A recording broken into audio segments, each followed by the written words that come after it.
ఓం సాయిరామ్. సాయి భక్తులందరికీ నమస్కారం అండి. సాయిబాబా దయ వల్ల ప్రతి ఒక్కరి కుటుంబం ఎక్కడున్నా కూడా సుఖంగా, సంతోషంగా ఎప్పుడు కూడా అష్టైశ్వర్యాలతో, ఆయుర ఆరోగ్యాలతో ఆనందంగా ఉండాలని చెప్పి సాయి తరపున నేను కూడా కోరుకుంటున్నాను. ఈరోజు వీడియోలో సాయి పిలుపు ద్వారా మనకొచ్చినటువంటి సందేశం ఏంటి? బాబాగారు మనతో ఏ సందేశాన్ని తెలియపరచాలనుకుంటున్నారంటే, రేపు గురువారం కదా తల్లి, రేపు 10:15 లోపు నిన్ను బాధపెడుతున్న నీ బంధంలో ఒక మార్పునైతే నేను తప్పకుండా తీసుకొస్తాను. నేను చెప్పిన ఈ సందేశాన్ని నువ్వు శ్రద్ధగా విను. నీకే అర్థమవుతుందని మనకు బాబాగారు ఈరోజు ఈ సందేశాన్ని తెలియపరచాలని మన ముందుకొచ్చారనమాట. బాబాగారు చెప్పినటువంటి ఈ సందేశం మీ అందరికీ నచ్చినట్లయితే కనుక సందేశాన్ని వినడానికి వచ్చిన వాళ్ళు ఎవరైతే ఉన్నారో వాళ్ళు ఖచ్చితంగా వీడియోకైతే ఒక లైక్ అయితే ఇవ్వండి ఫ్రెండ్స్. ఇంకా కొత్తగా మన ఛానల్ని ఎవరైనా చూస్తుంటే కనుక సబ్స్క్రైబ్ చేసుకోండి. ఇప్పుడు బాబాగారి సందేశాన్ని విందామా?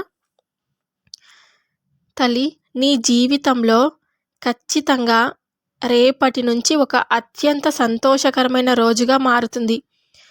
మీ కుటుంబానికి పట్టిన దారిద్ర్యం తొలగించుకోవడానికి అవసరమైనంత ధనం కూడా చేకూరుతుంది.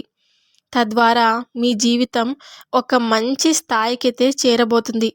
నువ్వు కోరుకున్నట్ల విధంగానే నీ భవిష్యత్తు ఉండబోతుంది. నిన్ను బాధ పెడుతున్న నీ బంధంలో ఖచ్చితంగా మార్పు వస్తుంది. ఎప్పుడు ఇలానే చెప్తూ ఉంటావు బాబా, ఒక్కసారైనా మీరు చెప్పిన విధంగా నా బంధంలో మార్పుని తీసుకువస్తావా అంటే ఖచ్చితంగా తీసుకువస్తాననే చెప్తాను. నీ పరీక్ష కాలం రేపటితో ముగిసింది. ఖచ్చితంగా నిన్ను బాధ పెడుతున్న ఏ బంధంలోనైనా సరే ఖచ్చితంగా మార్పుని నువ్వు గమనిస్తావు. వాళ్ళంతకు వాళ్ళే నిన్ను వెతుక్కుంటూ వస్తారు. నిన్ను వద్దనుకొని ఎవరైతే వెళ్ళారో వాళ్ళే నీ దగ్గరకు వచ్చేలా నేను చేస్తాను. అనుకున్నవన్నీ అనుకున్నట్టుగా జరిగి విజయం నీ సొంతం అవుతుంది. ఇకపై నుండి మీ భార్యాభర్తల మధ్య వచ్చిన విభేదాలన్నీ కూడా తొలగిపోతాయి. అన్యోన్య దాంపత్యం ఏర్పడుతుంది. తద్వారా మానసిక ప్రశాంతత కలిగి మీ కుటుంబం ఆర్థికంగాను, ఆరోగ్యంగాను, 2 బిడ్డలతో మీరు సంతోషమైన జీవితాన్నైతే గడుపుతారు. నేను ఎల్లప్పుడూ కూడా నిన్ను ప్రేమిస్తూనే ఉంటాను. నేను మీ పరిస్థితుల గురించి పట్టించుకోవడం లేదని అనుకోకండి. నాకు అన్నీ తెలుసు. ఎవరితోనూ ఏమీ అనకండి. ప్రశాంతంగా ఉండండి. ప్రతిదీ సరిగ్గా జరుగుతుంది. మీరు సంతోషంగా ఉంటారు. ఇది మీకు నేనిస్తున్నటువంటి వాగ్దానం. కల్మషం తెలియని నీకు ఎన్నడూ కూడా హాని జరగదు కదా. ఇప్పటి వరకు నీ పరిస్థితి బాధించవచ్చు, కానీ రేపటి నుండి నీ కష్టాలన్నీ తొలగిపోవచ్చు. మార్పు అన్నది క్షణంలోనే నువ్వు గమనిస్తావు. ఓర్పుగా ఉండు. భగవంతునిపై విశ్వాసాన్ని కలిగి ఉండు. శ్రద్ధగా నువ్వు ఏ పనైతే మొదలు పెట్టావో ఆ పనిపైన ధ్యాస ఉంచి శ్రద్ధ, సబూరితో, ఓర్పుతో, సహనంతో ఉండాలి. ఆపై అంతా నేను చూసుకుంటాను కదా. ఎల్లప్పుడూ కూడా నీకు రక్షణగా ఉంటాను. ఇప్పటి వరకు మీరు అనుభవించిన కష్టాలన్నీ కూడా ఈరోజు నీకు పరిష్కారం అనేది దొరుకుతుంది. ఇప్పటి నుండి ఇక సంతోషాలు మిమ్మల్ని వెతుక్కుంటూ వస్తాయి. అయిన వాళ్ళందరినీ దూరం చేసుకొని ఎంతో మానసిక వేదనకు గురి అవుతున్నావు కదా. ఖచ్చితంగా నిన్ను బాధ పెడుతున్న ఏ బంధంలోనైనా సరే ఒక పెను మార్పును నువ్వైతే గమనిస్తావు. మీరెక్కడున్నా సరే, ఏం చేస్తున్నా సరే, మీ చర్యలన్నీ నేను ఎప్పుడు తెలుస్తూనే ఉంటాయని నాకు సదా గుర్తుంచుకోండి. నేను సర్వంతర్యామిగా అందరి హృదయాలలో ఉండేవాణ్ణి. నా యందు శ్రద్ధ ఉన్నవారికి ఏ కష్టాలు ఉండవు. ఈ సాయి బోధనలు చదివి, విని ఊరుకోవడం వల్ల ఏమాత్రం ప్రయోజనం ఉండదు కదా. ఎప్పుడు కూడా నేను ఇచ్చినటువంటి సందేశాలను మీరు పాటిస్తూ ఉన్నారా? వింటూ ఉన్నారా? వాటిని ఆచరిస్తూ ఉన్నారా? వాటిని ఆచరిస్తేనే ఫలితం కూడా. బాబా అడుగుజాడల్లో నడవడానికి మనం ఏదైనా ప్రయత్నం చేసి ఒక అడుగు ఇస్తే బాబా మన వైపు 100 అడుగులు వేస్తాడని మీరు గమనించుకోరు. భగవంతుని అర్థించండి, పర్వాలేదు. ఇవ్వలేదని మాత్రం నిందించకండి. ఆయన మనకు కావలసిన ప్రతీదీ ఇవ్వకపోవచ్చు, కానీ మనకు అవసరమైన ప్రతీదీ ఇచ్చి తీరుతాడు. మనం కోరుకునే వస్తువు వలన కలిగే దుష్పరిణామాలు మనకు తెలియవు, కానీ భగవంతునికి అన్నీ తెలుసు కదా. పవిత్రమైన నడవడిక, శుద్ధమైన ఆలోచన విధానం, అన్ని ఆందోళనలు ఈర్ష్య ద్వేషాలకు తావు లేకుండా అందరి హృదయాలను కడిగిన ముత్యం వలె ఉంచుకోవాలి. నీకు వచ్చిన కష్టమే నీ చుట్టూ ఉన్న మనుషుల గురించి, సమాజం గురించి, జీవితం గురించి తెలిసేలా చేస్తుంది కదా. కానీ నువ్వు కలత చెందకు.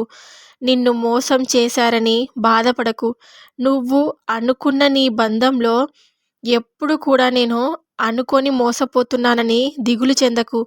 ఈ రోజు నువ్వు అనుభవిస్తున్న బాధ అయినా సంతోషమైనా అది నీకు భగవంతుడు ఇచ్చినదేని నువ్వు గ్రహించు. ఎప్పుడైనా మనం పూర్తిగా ప్రాపంచికంలో పడిపోయి ఆత్మజ్ఞాన లోపంతో కూడి జీవితం అన్నది ఒక ఆట మాత్రమే అన్న సంగతి మర్చిపోతామో, ఇక అప్పుడు మనకు ఎదురయ్యే సమస్యలు, సవాళ్ళు మనకంటే పెద్దవిగా మారి భూతాల్లా మనల్ని భయపెడతాయి. సరైన ఆధ్యాత్మిక బాటలో పయనిస్తూ సమస్యల పట్ల సరైన అవగాహనతో మెలిగితే కనుక ఇక సమస్యలన్నీ చిన్నవిగా మారిపోయి మరి వాటి పరిష్కారాలు సులభతరం అవుతాయి. నా మార్గంలో అడిగి పెడితే అన్ని మార్గములు తెరుస్తాను. నా కొరకు నువ్వు ఖర్చు పెడితే కుబేరుని వలె నీకు కృప కలిగిస్తాను. నా కోసం నువ్వు చెడుని భరిస్తే కనుక నీపై నా కృప ఎల్లప్పుడూ ఉంటుంది. నా దగ్గరకు వస్తే నిన్ను జాగ్రత్తగా కాపాడుతాను. నా గురించి ఇతరులతో చర్చిస్తే నిన్ను చరితార్థుడిని చేస్తాను. నా రూపాన్ని ధ్యానిస్తే నీకు ఆధ్యాత్మిక జ్ఞానం కలిగిస్తాను. నా సహాయాన్ని ఎప్పుడైతే నువ్వు కోరితే నిన్ను అందరి నుండి విముక్తుడిని చేస్తాను. నా కొరకు కన్నీరు కారిస్తే నీకు బంధ విముక్తి కలిగిస్తాను. నా మార్గంలో నడిస్తే కనుక నిన్ను ప్రసిద్ధిగాంచేలా చేస్తాను.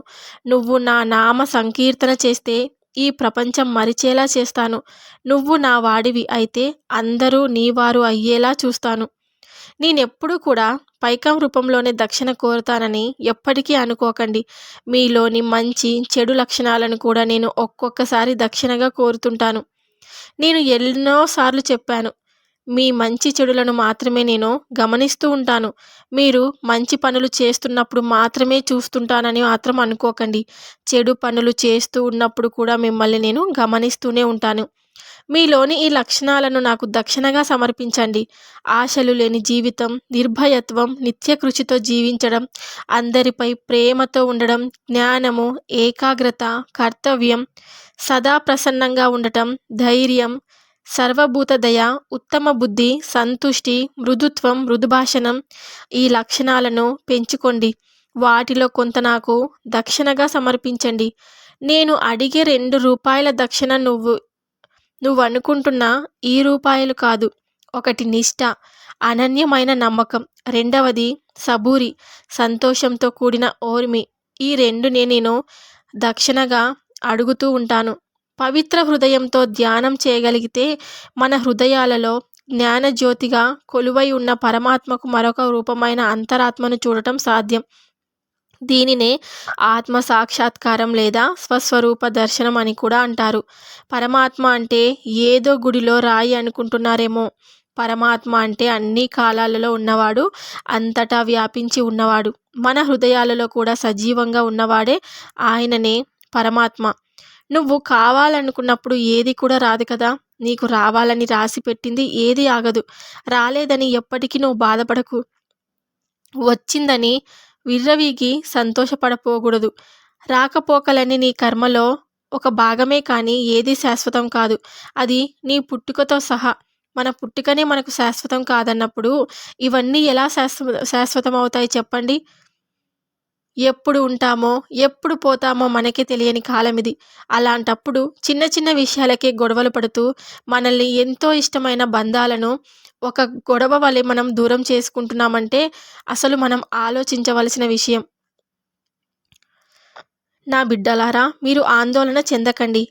నాకు ఆ పని జరగలేదు, ఈ పని జరగలేదు, జరుగుతుందో ఏమో, అసలు ఏమైందో అన్న ఆందోళన వదిలి ధైర్యంగా ముందడుగు వేయండి. నేను మీ వెన్నంటే ఉండి మీకు ఎటువంటి ఇబ్బందులు లేకుండా మిమ్మల్ని ముందుకు నడిపిస్తూ ఉంటాను. ఈ సాయిని నమ్మిన వారికి ఎప్పుడు కూడా అన్యాయం జరగదు అని బాబాగారైతే ఈరోజు మనకు ఖచ్చితంగా నీ బంధంలో ఒక మార్పునైతే నువ్వు గమనిస్తావు తల్లి. నువ్వు రేపు ఉదయం 10:15 లోపు ఒక మార్పుని నువ్వు గమనిస్తావు. నిన్ను బాధపెడుతున్న బంధంలో నేను ఖచ్చితంగా మార్పుని తీసుకొస్తాను. ఇకపై నీకు అన్నీ సంతోషాలే అని మనకు బాబాగారైతే ఈ సందేశం ద్వారా మనకు ఒక మంచి విషయాన్ని చెప్పడానికి మన ముందుకొచ్చారనమాట. బాబాగారు చెప్పినటువంటి ఈ సందేశం మీ అందరికీ నచ్చినట్లయితే కనుక వీడియోకైతే ఖచ్చితంగా ఒక లైక్ అయితే చేయండి ఫ్రెండ్స్. ఇంకా కొత్తగా మన ఛానల్ని ఎవరైనా చూస్తుంటే కనుక సబ్స్క్రైబ్ చేసుకోండి. సాయంత్రం వచ్చే బాబాగారి పిలుపు ద్వారా వచ్చే సందేశంతో మళ్ళీ కలుద్దాం. అంతవరకు కూడా బాబాగారి ఆశీస్సులు ప్రతి ఒక్కరి కుటుంబం పైన ఉండాలని చెప్పి మనస్ఫూర్తిగా కోరుకుంటున్నాను. సర్వేజన సుఖినో భవంతు. జై సాయిరామ్.